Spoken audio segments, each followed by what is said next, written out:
variante et source, méditation, autre version de l'immortalité.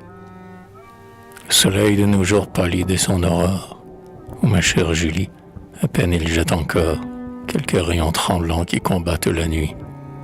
L'ombre croît, le jour meurt, tout s'efface et tout fuit. Qu'un autre est cet aspect où recule ou frémisse, qu'il craigne de fixer le fond du précipice, qu'il ne puisse de loin entendre sans pâlir le triste chant des morts tout prêt à retentir. Le bruit du fossoyeur qui, d'un bras mercenaire, pour un prochain cercueil creuse en sifflant la terre, où l'air un gémissant dont les accents confus annonce aux mortels qu'un malheureux n'est plus. Je te salue, ô mort, libérateur céleste. Tu ne m'apparais point sous cet aspect funeste que t'a prêté longtemps l'épouvante ou l'erreur. Ton bras n'est point armé d'un glaive destructeur, ton front n'est point cruel, ni ton regard perfide. La nuit n'est pas ta sœur, ni le hasard ton guide. Tu n'anéantis pas, tu délivres. Ta main, céleste messager, porte un flambeau divin. Quand mon œil fatigué se ferme à la lumière, tu viens d'un jour plus pur inonder ma paupière.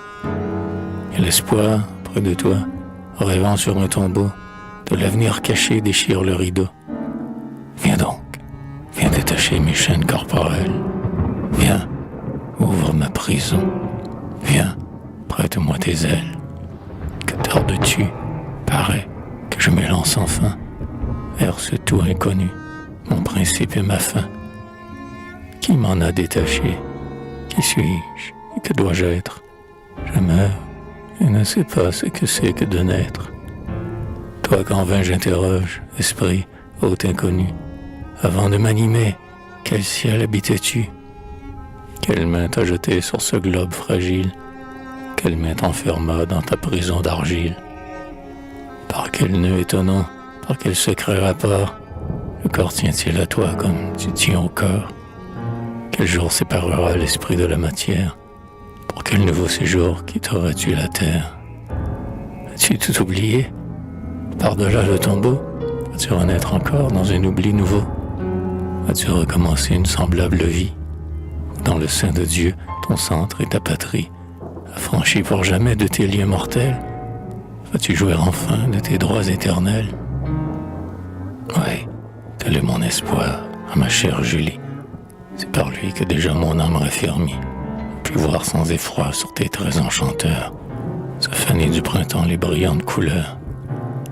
C'est par lui que, percé du trait qui me déchire, jeune encore, en mourant, ma bouche peut sourire, et que des pleurs de joie, à nos derniers adieux, à ton dernier regard, brilleront dans mes yeux.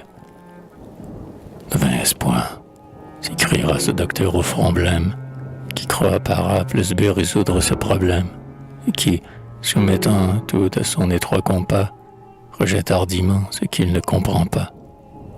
Vain espoir, s'écriera le troupeau d'Épicure, celui dont la main disséquant la nature, dans un coin du cerveau nouvellement décrit, va penser la matière et végéter l'esprit. Insensé, diront-ils, que trop d'orgueil abuse. Regarde autour de toi, tout commence et tout s'use. Tout marche vers un terme et tout nuit pour mourir. Ces prés jaunissants, tu vois la fleur pâlir. Tu vois dans ces forêts le cèdre au front superbe, sous le poids de ses ans tombés, ramper sous l'herbe. Dans leur lit desséché, tu vois les mers tarir. Les deux mêmes, les cieux commencent à pâlir. Cet astre dont le temps a caché la naissance. Le soleil, comme nous, marche à sa décadence. Dans les cieux déserts, les mortels éperdus le chercheront. Un jour, ils ne le verront plus. Tu vois autour de toi, dans la nature entière, les siècles entassés poussière sur poussière. Et le temps, d'un seul pas confondant ton orgueil de tout ce qu'il enfante et le vaste cercueil. Et l'homme seul, aux sublimes folies, au fond de son tombeau croit retrouver la vie. Et dans le tourbillon on est emporté, abattu par le temps, rêve l'éternité. Philosophe cruel, je n'ai pu vous répondre. Ma raison aisément se laisserait confondre. Pour saper notre espoir jusqu'en son fondement, vous avez l'univers. Je n'ai qu'un sentiment. Mais moi, quand je verrai dans les célestes plaines les astres s'écartant de leur route certaine, dans les champs de l'éther l'un par l'autre heurtés, parcourir au hasard les cieux épouvantés, quand j'entendrai gémir et se briser la terre, je verrai son globe errant et solitaire, flottant loin des soleils, pleurant l'homme détruit, se perdre dans les champs de l'éternelle nuit. Et quand, dernier témoin de ces scènes funèbres, entouré du chaos, de mort et de ténèbres, seul je serai debout, seul, malgré mon effroi, être infaillible et bon, j'espérerai en toi, et certain du retour de l'éternelle aurore, sur les débris du tout, je t'attendrai encore. Souvent, tu t'en souviens, dans cet heureux séjour, où naquit d'un regard notre éternel amour, tantôt sur le sommet de ces rochers antiques, tantôt au bord désert des lacs mélancoliques. Sur l'aile du désir, loin du monde emporté, je plongeais avec toi dans ces obscurités. Les ombres, en long pli descendant des montagnes, un moment à nos yeux dérobait les campagnes. Mais bientôt, s'avançant sans éclat et sans bruit, le cœur mystérieux des astres de la nuit, nous rendant les objets voilés à notre vue, ces molles lueurs revêtaient l'étendue. Tels, en nos temples saints par le jour éclairé, quand les rayons du soir s'éteignent par degrés, la lampe, répandant sa pieuse lumière, d'un jour plus recueilli remplit le sanctuaire.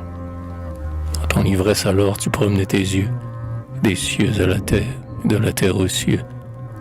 Dieu caché, disais-tu, la nature est ton temple. L'esprit te voit partout quand notre œil la contemple.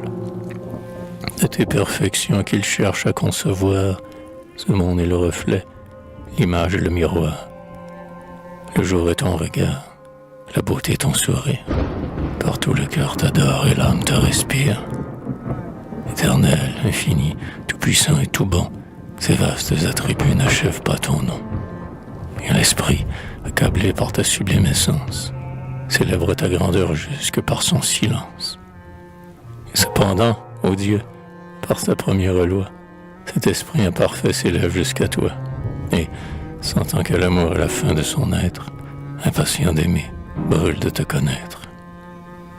Tu disais, et nos cœurs unissaient leurs soupirs vers cet être inconnu que cherchaient nos désirs, à genoux devant lui, l'aimant dans ses ouvrages, et l'aurore et le soir lui portaient nos hommages, et nos yeux humectés contemplaient tour à tour la terre, notre exil, et le ciel, son séjour. Si dans cet institut, en inversant les barrières, dont les sens captivaient nos âmes prisonnières, ce Dieu, Dieu du ciel, répondant à nos vœux, un trait libérateur nous eût frappés tous deux. Nos âmes, d'un seul bond remontant vers leur source, ensemble auraient franchi les mondes dans leur course. À travers l'infini, sur l'aile de l'amour, elles auraient monté comme deux traits du jour.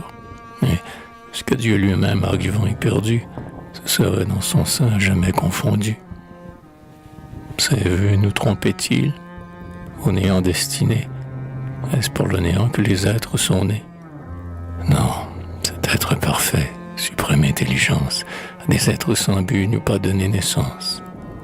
Non, ce but est caché, mais il doit s'accomplir. Et ce qui peut aimer n'est pas né pour mourir. Et cependant, jeté dans les déserts du monde, l'homme, pour s'éclairer dans cette nuit profonde, n'a qu'un jour incertain, qu'un flambeau vacillant, qui perce à peine l'ombre et meurt au moindre vent.